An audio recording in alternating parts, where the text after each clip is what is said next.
ఏం union sir? దొంగతనం చేసి ప్రజల సొమ్ము దోచేసే వాళ్ళకి యూనియన్ లేదు సార్. నల్లబాడు కానివ్వండి, గురజాల కానివ్వండి, అక్కడ పొన్నూరులో కానివ్వండి, ప్రత్తిపాడులో కానివ్వండి, ఈ మధ్య కాలంలో మంగళగిరిలో కూడా కూరగాయల్లోనూ మంగళగిరి సొసైటీలో జరిగినటువంటి అవకతవకలు వీటన్నిటి కూడా బయటికి తెస్తాం. ఈ అవినీతిలోనో ఈ కుంభకోణంలోనో భాగస్వాములు అని తేలిన తర్వాత మీరు ప్రభుత్వానికి ఒక లేఖ రాయొచ్చు కదా, ఇటువంటి వాళ్ళని ఉద్యోగం నుంచి టర్మినేట్ చేయాలనేటువంటి లేఖను రాయొచ్చు కదా. తప్పు చేసినటువంటి వారు తప్పకుండా శిక్షించబడాల్సిందే, జైలుకు పోవాల్సిందే, వారి ఆస్తుల్ని జప్తు చేయాల్సిందే. నమస్తే, తెలుగు వన్కి స్వాగతం. గుంటూరు జిల్లా గ్రామీణ బ్యాంకుల్లో జరిగినటువంటి అవకతవకలు అంటే 1-2 కాదు, కోట్ల రూపాయల కుంభకోణాలు అయితే జరిగాయి. జీడీసీసీ బ్యాంక్ చైర్మన్గా, అప్పటి చైర్మన్గా ఉన్నటువంటి రాము అనేటువంటి చైర్మన్ ఆధ్వర్యంలో పెద్ద ఎత్తున ఈ కుంభకోణం జరిగినట్లుగా ఆరోపణలు ఉన్నాయి. అయితే దీని మీద ఇప్పటికే కేసులు కూడా నమోదైన పరిస్థితి. అయితే కోర్టుల జోక్యం, కోర్టులో కేసులు పెండింగ్ ఉన్న నేపథ్యంలో దీని మీద చర్యలు కొంత అంటే నామమాత్రంగా జరిగాయని చెప్పుకోవచ్చు. కానీ ఇప్పుడు సాక్షాత్తు సర్వోన్నత న్యాయస్థానం సుప్రీంకోర్టే ఆర్థిక నేరాల్లో మేము జోక్యం చేసుకోము, ముందస్తు బెయిల్ ఇవ్వటం కూడా కుదరదు అనేది తేల్చి చెప్పడంతో ఇప్పుడు ఈ కేసు కీలక మలుపు తిరుగుతుంది. అసలు ఈ కేసులో మొత్తం ఎంతమంది ఇన్వాల్వ్ అయి ఉన్నారు, ఎలా ఈ కేసుని ఛేదించగలుగుతున్నారు అనేటువంటి విషయాలను తెలుసుకునే ప్రయత్నం చేద్దాం.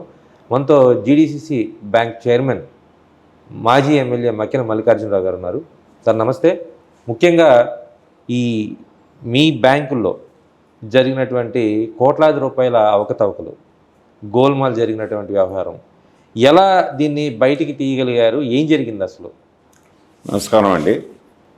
ఈ కూటమి ప్రభుత్వం వచ్చిన తర్వాత గత 5 సంవత్సరాల్లో జరిగినటువంటి ఈ డీసీసీబీ గుంటూరు సంబంధించినటువంటి అవకతవకల మీద అనేక రకాలైనటువంటి గతంలో ఆరోపణలు రావడం జరిగింది. వాటన్నిటి మీద కూడా నిష్పక్షంగా ఎంక్వైరీ చేయించడం జరిగింది. మొట్టమొదటిగా 51 ఎంక్వైరీ కోఆపరేటివ్ డిపార్ట్మెంట్ ద్వారా చేయించడం జరిగింది కలెక్టర్ గారి ఆధ్వర్యంలో. ఆ తర్వాత 59 ఎంక్వైరీ కూడా పూర్తి స్థాయిలో చేసి దోషులందరినీ కూడా, దీనికి సంబంధించినటువంటి దోషులందరినీ కూడా బయటికి లాగి జరిగినటువంటి అవకతవకలు, జరిగినటువంటి ఆర్థిక లావాదేవీల మీద కూడా అటు పోలీస్ స్టేషన్లో కూడా ఫిర్యాదులు చేయడం జరిగింది. వారి మీద క్రిమినల్ చర్యలు తీసుకోవడం జరిగింది.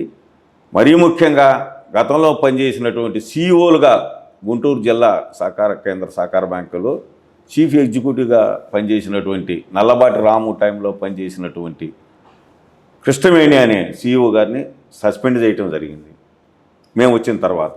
ఆ తర్వాత ఇంకొక విచారణలో కూడా మా హయాంలో ఉన్నటువంటి అజయ్ కుమార్ అనే సీఈఓను కూడా అతను కూడా సస్పెండ్ చేయడం జరిగింది. నల్లబాడుకు సంబంధించినటువంటి బ్రాంచ్ మేనేజర్ను కూడా సస్పెండ్ చేసి క్రిమినల్ చర్యలు తీసుకుంటే జైలు కూడా పంపించడం జరిగింది. ఇందులో ఎటువంటి తారతమ్యాలు లేవు. ఇక్కడ మహిళ అనేది లేదు, లేకపోతే పురుషుడు అనేది లేదు. ఎవరైతే ఆర్థిక లావాదేవీలకి పాల్పడ్డారో, ఈ జీవోలకు కాకుండా ఏ విధంగా అయితే తప్పులు చేశారో వాటిని కూడా వెలికితీశాం. ముఖ్యంగా రాతంశెట్టి సీతారామాంజనేయులు రాము గారి హయాంలో గత 5 సంవత్సరాల కాలంలో కూడా అనేక అవకతవకలండి. దానికి ఉదాహరణ ఏంటంటే వారి మీద ఇప్పుడు 2 పోలీస్ స్టేషన్లో కేసులు నమోదు చేయడం జరిగింది.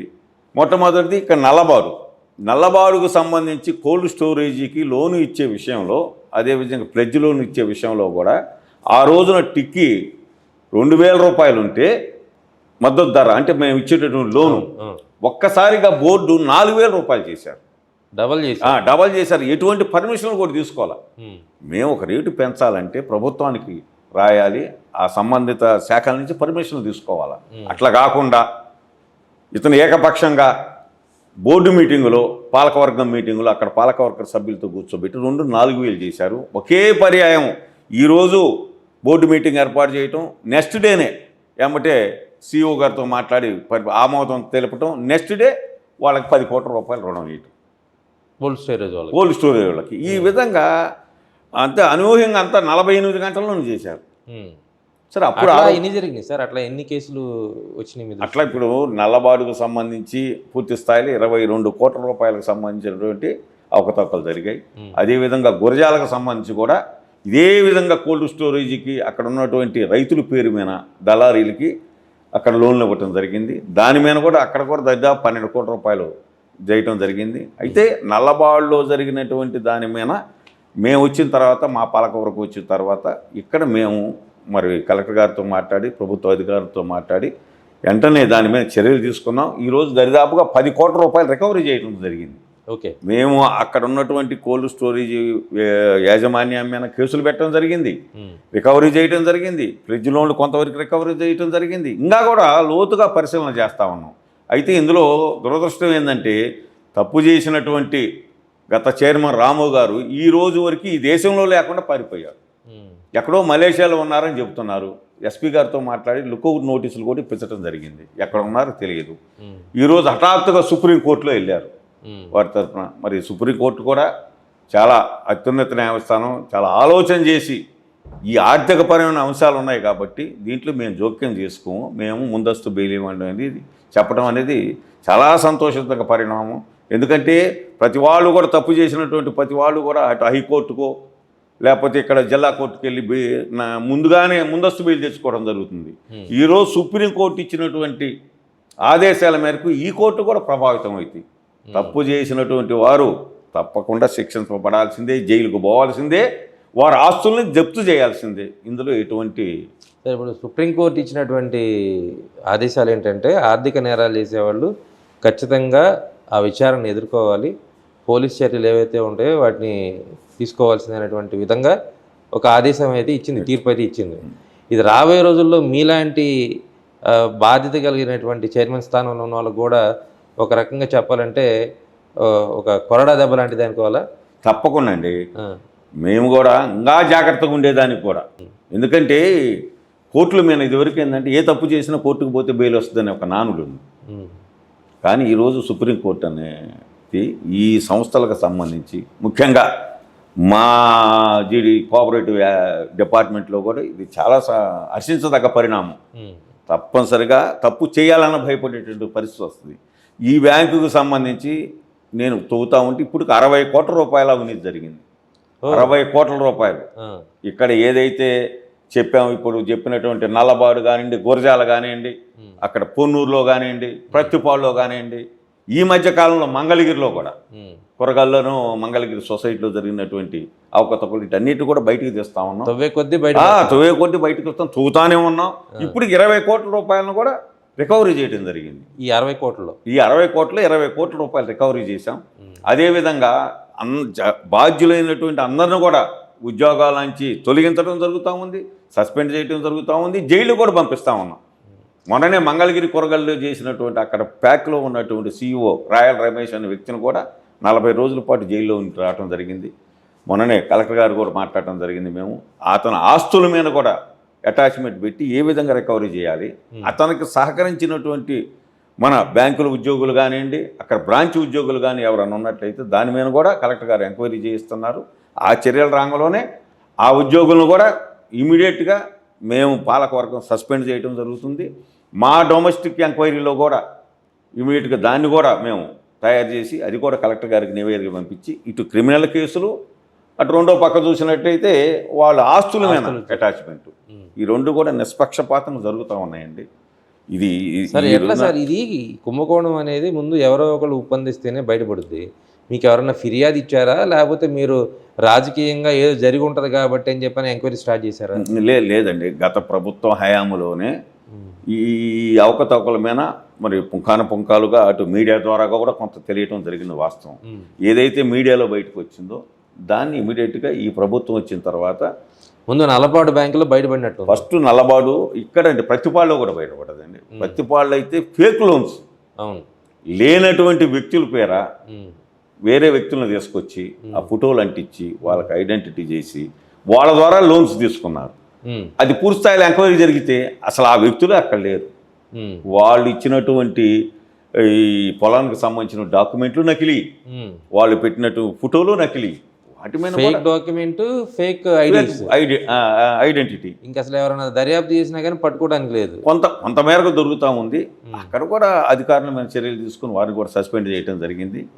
అదేవిధంగా వారి మీద కూడా ఎంక్వైరీ చేసి వారి ఆస్తులకు సంబంధించి కూడా అటాచ్మెంట్ చేస్తూ ఉన్నాం. ఏంటంటే ఇప్పుడు ఈ చట్టంలో ఈ ప్రభుత్వంలో జరుగుతున్నది ఏంటంటే అచ్చం కేసులు పెట్టడమే కాదండి, జరిగినటువంటి నష్టాన్ని పూడ్చేదానికి వారి వ్యక్తిగత ఆస్తుల మీద కూడా బ్యాంకు ద్వారాగా ప్రభుత్వం ద్వారాగా అటాచ్మెంట్ పెట్టి వాటిని కూడా యాక్షన్ చేసేదానికి కూడా ప్రయత్నం చేస్తూ ఉన్నాం. వీలున్న వరకు రికవరీ చేస్తూ ఉన్నాం. కానీ సార్ దీంట్లో కీలకంగా ఏంటంటే కొంతమంది ఉద్యోగులు వాళ్ళని సస్పెండ్ చేసామన్నారు, కొంతమంది జైలుకి పంపించామంటున్నారు. వాళ్ళు తిరిగి మళ్ళీ బాహ్య ప్రపంచంలో రాగానే మళ్ళీ విధుల్లో హాజరయ్యేటువంటి పరిస్థితి ఉంటుంది కదా. కానీ ఇలా దొంగతనానికి అలవాటు పడిన వాళ్ళు మళ్ళీ రిపీటెడ్గా చేస్తుంటారు కదా, వాళ్ళ మీద ఏమైనా కఠిన చర్యలు తీసుకునే అవకాశం ఉంటుందా? అంటే ఉద్యోగంలోకి రాకుండా మాకు సంబంధించి 6 నెలలు సస్పెన్షన్ చేసే అధికారం ఉంది. 6 నెలల తర్వాత మనకు బోర్డు తీర్మానం చేసి మరొక 6 నెలలు పొడిగిస్తాం. అదే సార్, మీ బోర్డు ఉన్నంత వరకు ఒక 3 సంవత్సరాలు ఉంటుందో 4 సంవత్సరాలు ఉంటుందో ఎంతవరకు ఉంటే అంతవరకు మీరు సస్పెన్షన్ చేయగలుగుతారు, కొనసాగించగలుగుతారు.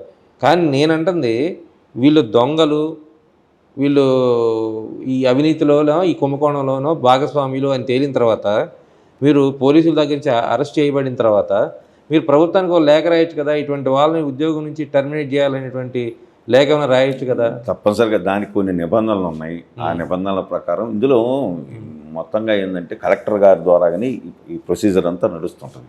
త్రూ కలెక్టర్ అంటే గవర్నమెంట్.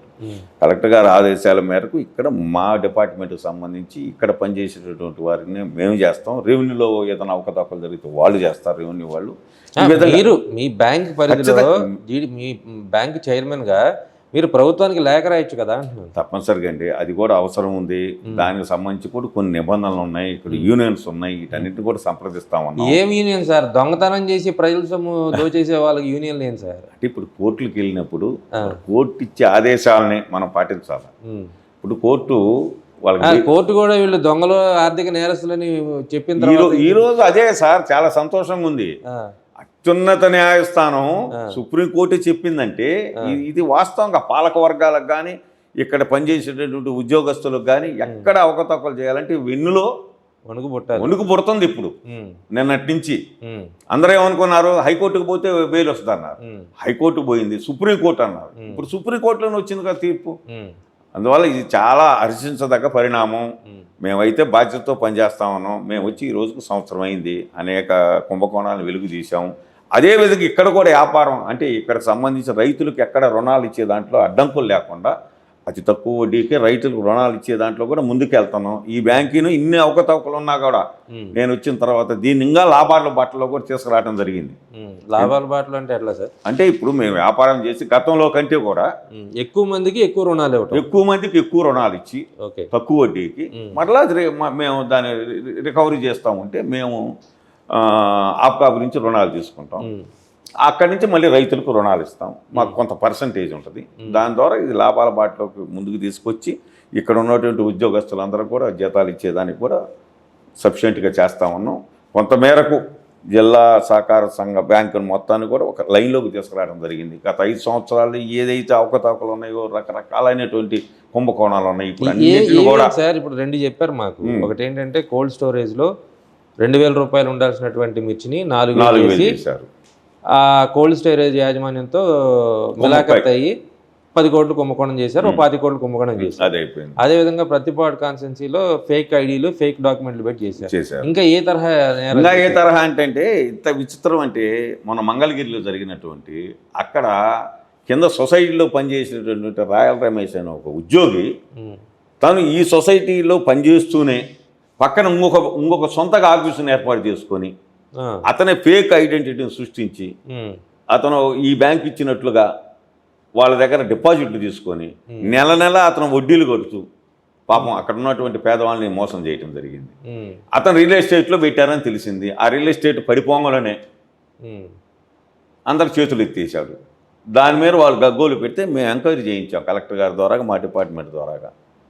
అతను అన్ని ఫేక్ ఐడెంటిటీ ఇచ్చారు. అయితే ప్రజలు కూడా ఏంటంటే ఏమిస్తారని తెలుసుకునే పరిస్థితుల్లో లేరు పాపం. అక్కడ మోసపోయినటువంటి పేదలందరూ కూడా ఈ రోజున లోకేష్ గారు కూడా ఏ విధంగా న్యాయం చేయాలి, ఎవరెవరు ఉన్నారు ఇక్కడ ఈ నియోజకవర్గంలో జరిగినటువంటి అవకతవకల్లో ఉద్యోగస్తుల బాధ్యత ఎంత ఉంది, లేకపోతే బ్యాంకు బాధ్యత ఎంత ఉందని కూడా ఎంక్వైరీ చేయడం జరుగుతుంది. తప్పనిసరిగా వారికి కూడా న్యాయం చేసేదానికి ముందుకెళ్తున్నామని తెలియజేస్తాం. సరే, ఈ గొర్రెల పెంపకం లేకపోతే ఇట్లాంటివన్నీ కూడా ఫేక్ యూనిట్లు పెట్టి కూడా పెద్ద ఎత్తున గోల్మాల్ చేశారు.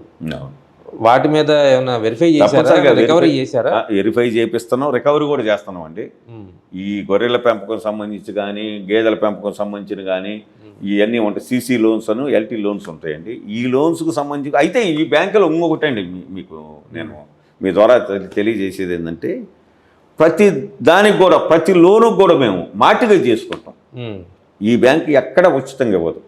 మార్టిగేజ్ చేసుకునే పక్షంలో ఏంటంటే వాళ్ళకు ఉన్నటువంటి పొలాన్ని లేదా వారికి ఉన్నటువంటి ఇల్లుని మార్టిగేజ్ చేసుకుని తనఖా పెట్టుకున్న తర్వాతనే వీళ్ళకి లోన్ ఇస్తాం. అదే సార్, అవి కూడా ఫేక్ పెట్టారుగా. అందులో కొన్ని వచ్చినాయి. అదే ఇప్పుడు కొన్ని ఫేక్ వచ్చినాయండి. వాటి మీద విచారణ జరిగి వాటి మీద అందుకనే ఈ బాధ్యులైనటువంటి ఉద్యోగస్తుల మీద వారి సొంత ఆస్తులను కూడా అటాచ్మెంట్ చేస్తున్నాం. ఇక్కడ శాలరీలో కూడా కట్ చేస్తున్నాం. అంటే నాకు ఒక డౌట్ సార్, మీరు ఇందాక పత్తిపాడు కాన్సెన్సీ గురించి చెప్పారు, ఫేక్ డాక్యుమెంట్ పెట్టారు, ఫేక్ ఐడి పెట్టారు. ఇప్పుడు మీరు ఎవరి మీద చర్యలు తీసుకుంటారు, ఎవరి ఆస్తులు అటాచ్ చేస్తారు? అక్కడ ఉన్నటువంటి పోలీస్ స్టేషన్లో ఆ ఐడి ఉన్నటువంటి వారి మీద కేసులు పెడుతున్నాం. వాళ్ళు చనిపోతే అప్పుడు ఆ ఉద్యోగస్తులు కూడా బాధ్యతలు చేస్తున్నాను. మీ దగ్గర ఉన్న ఎంప్లాయీ, మా దగ్గర ఉన్నటువంటి ఎంప్లాయీస్ని కూడా ఎవరైతే లోను శాంక్షన్ చేశారో వారి మీద యాక్షన్ తీసుకుంటూ వారి ఆస్తులకు కూడా అటాచ్మెంట్ పెడతాం. ఓకే, అది ఎక్కడైనా, అది మంగళగిరి కావచ్చు, పత్తిపాడు కావచ్చు, అదేవిధంగా ఇక్కడ నల్లబాడు కావచ్చు, గుంటూరు కావచ్చు, ఎక్కడ జరిగినా ముందు ఎవరైతే లోను ఫేక్ డాక్యుమెంట్స్ కానివ్వండి, లోన్స్ ఏదైనా జరిగిందనుకోండి వాళ్ళని తీసుకురావటం. అసలు క్రిమినల్ కేసులు పెడుతున్నామండి. మా ఉద్యోగస్తుల మీద కూడా మేము ఊరక నోటీసులు ఇవ్వడం కాదు, ఇక్కడ సస్పెండ్ చేయడంతో పాటు వాళ్ళ మీద పోలీస్ స్టేషన్లో కూడా కేసులు పెడుతున్నాం. కేసులు పెట్టి వాళ్ళ జైలుకు కూడా పంపించడం జరుగుతుంది. సార్, ఇదంతా ఏంటి? రాజకీయంగా కూటమి ప్రభుత్వం వైసీపీ మీద అంటే ఒక కుట్రపూరితమైనటువంటి అభియోగాలని చెప్పని బయట వైసీపీ చెప్తా ఉంది. ఏమంటారు దాన్ని? అది చాలా ఈ ఆరోపణ అనేది ఖండిస్తున్నానండి. ఇది ప్రభుత్వ విధానాలని ఇక్కడ ఉన్నటువంటి పాలకవర్గం ఏం చేసిందంటే తుంగలో దొక్కిందండి.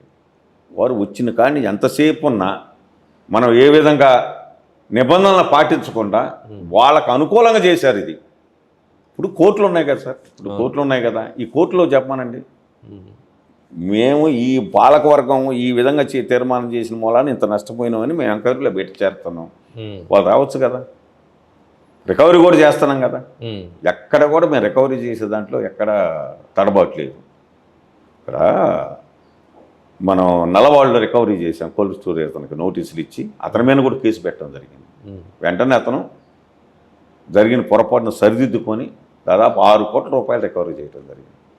అదేవిధంగా ఇప్పుడు గురజాల అతని మీద కూడా కేసులు పెట్టాం, అక్కడ కూడా రికవరీ చేస్తున్నాం. అక్కడ సంబంధిత ఎవరైతే చూసుకోకుండా ఇచ్చినటువంటి అధికారుల్ని సస్పెండ్ చేశాం, వారి మీద క్రిమినల్ కేసులు. సరే, ఇంకా ఇప్పుడు కీలకంగా ఉన్నటువంటి నిందితులు ఎవరైతే ఉన్నారో వాళ్ళని అరెస్ట్ చేయాల్సిన పరిస్థితి ఉంది. ఇంకా ఎంతమందిని అరెస్ట్ చేయాల్సిన పరిస్థితి ఉంది? ఎప్పుడులోగా ఇది అవుతుందని అనుకుంటున్నారు మీరు అసలు? అంటే పోలీస్ శాఖ ఇప్పటిదాకా ఏంటంటే సుప్రీంకోర్టులో ఉంది కాబట్టి కొంత చర్యలు తీసుకోవడానికి వెనకంజ వేసి ఉండొచ్చు. ఇప్పుడు సుప్రీంకోర్టు కూడా క్లియరెన్స్ ఇచ్చింది కాబట్టి నెక్స్ట్ ఏం చేయబోతుంది మీ కూటమి ప్రభుత్వం?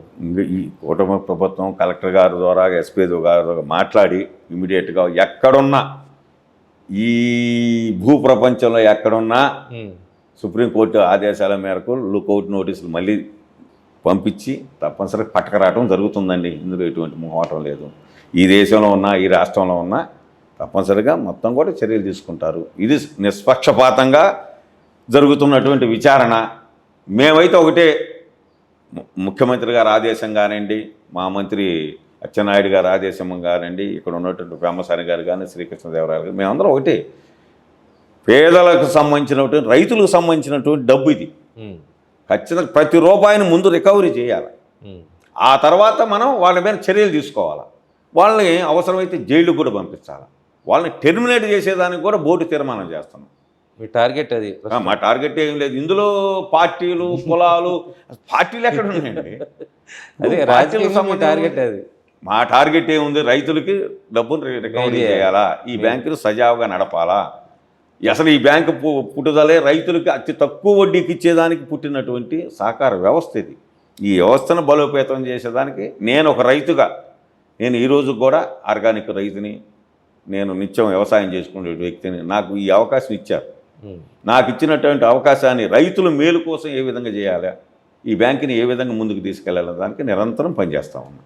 సో మొత్తంగా సహకార బ్యాంకుల్లో జరిగినటువంటి కుంభకోణం ఏదైతే కోట్లాది రూపాయల కుంభకోణం ఉందో అవి ఆ లోతుల్లోకి వెళ్తే చాలా ఆశ్చర్యకరమైనటువంటి పరిస్థితులు ఉన్నాయి. ఎందుకంటే అసలు ఏ డాక్యుమెంట్ లేకుండా నకిలీ ఐడీలు అంటే చనిపోయిన వాళ్ళవి లేదా అసలు ఇక్కడ ఈ ప్రాంతానికి సంబంధించిన వాళ్ళు కాకుండా ఎక్కడో వేరే ప్రాంతాల వాళ్ళవి తీసుకొచ్చి ఇక్కడ పెద్ద ఎత్తున లోన్లు తీసుకున్నటువంటి పరిస్థితి. అదేవిధంగా కోల్డ్ స్టోరేజ్ యాజమాన్యాలతో కుమ్మకి కూడా ఈ బ్యాంక్ అధికారులు కానీ గత పాలకవర్గం కానీ పెద్ద ఎత్తున అవినీతికి పాల్పడిందనేది ఆరోపణ.